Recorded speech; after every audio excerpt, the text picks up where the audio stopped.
Hey, welcome to Q&A with Brian.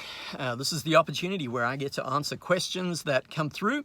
Typically, they're questions related to a sermon that I may have preached recently, but other times they might be from somebody's own quiet time or their own reading through Scripture, or maybe some event in the world that kind of piques their interest and they want my take on it. So today's question is in response to a sermon I preached 2 weeks ago from Luke chapter 14. And it's the parable of the great banquet. And the question that came through simply says, hey Brian, I'm puzzled about Luke 14 verse 23, where it says, go out into the highways and hedges and compel them to come in, that my house may be filled. That was the New King James Version. I was hoping you would explore that word compel, as it doesn't seem to fit. I looked it up and it means force or coerce. And in the NIV, they soften it to say urge, which kind of makes more sense. To me, this conveys an odd image. It seems to be about making sure the feast was well attended for appearance sake and the host not wanting to be humiliated. I know parables always break down at some point, and though that's not likely part of the message the Lord is trying to convey. However, it says what it says, and I'd like your take on it. And further on in the passage, in verse 24, it says, and none of those men who were invited shall taste my supper. It seems to be saying that they're beyond redemption because of their refusal. Or is that because he knew their heart's desires and he knew they would never accept the invitation? Great question, and for the sake of those who maybe aren't aware, in Luke 14, there's this parable that Jesus tells, and it's about a banquet. And so the master hosts a banquet and he sends his servant out to invite, and obviously those that are invited have said yes, and so the servant comes back. They get the feast all ready, and on the day or just before the feast is ready, the master sends his servants out again to go and kind of bring the guests, tell them the feast is ready, we're gonna have a party, let's get going. And suddenly all these guests start making excuses as to why they can't come. And that really offends the master, it offends this host, but because there's food prepared, because this feast is prepared, the master tells his servant, well then in that case, go out into the highways, the hedges, kind of everywhere around the town, and bring in the outcasts, the lame, the sick, the blind, the poor, those on the margins of society, and make sure that my feast is full. And of course the servants go and do that, but there's still space, and the master goes, well then in that case go further afield and make sure that this feast is full, because those I initially invited, they're going to get no part in this. And so hence this question, why compel? Well, the beautiful thing about many of Jesus's parables, something that we need to remember, is the parables often have two layers to them, kind of running in tandem. The first layer is that in many of Jesus's parables, there is a master or a father, and then there's a servant or a son. And typically what Jesus means as he kind of unpacks those parables is the master or the father is the image of God.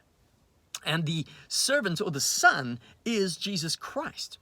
And in this in this parable, there's this real sense. The master is saying, God is saying to Jesus, go and do whatever it takes to bring people into my feast. Urge and compel and go everywhere. Do what is absolutely necessary. And of course, ultimately, Jesus will lay down his life for humanity to pay for the sins of the world and to reconcile humanity to God. And so what better picture of a servant doing absolutely everything he can to make sure nobody is excluded from the feast. So that's kind of the one layer. And there's definitely that sense of urge, compel, do whatever it takes. The second layer, running in tandem, is often when Jesus tells a parable, the master and the father is him. It's the Godhead, Father, Son, and Spirit. And then the servant or the son is typically the disciples and those who will align themselves with Jesus. And so Jesus is saying to his disciples, you're the servants. You need to go out and do whatever it takes to make sure no one misses out on this feast. Now, of course, you and I are not Jesus. You and I haven't died for anyone. We don't pay the price of anyone's sins. We don't reconcile anyone to God. That's the work of Christ. But indeed, we are called by the Master to do whatever it takes, to go out and to urge, to, yes, coerce, to compel, to do everything in our power to make sure that the gospel of Jesus is proclaimed to everyone. Now, as to those who had been invited and who made excuses, and the Master says, well, I'm going to fill this up. Absolutely, when we read the rest of Scripture, no one is beyond redemption. Jesus died for all and extends the offer of salvation to all. And so therefore, there's no one that offer does not reach. But of course, in this context of this parable, Jesus is also speaking to the Pharisees. They're listening in. They're judging every word of Jesus. And Jesus is pointing out to the Pharisees, you think you're in because of being a child of Israel. You think you're in because of your Jewish heritage.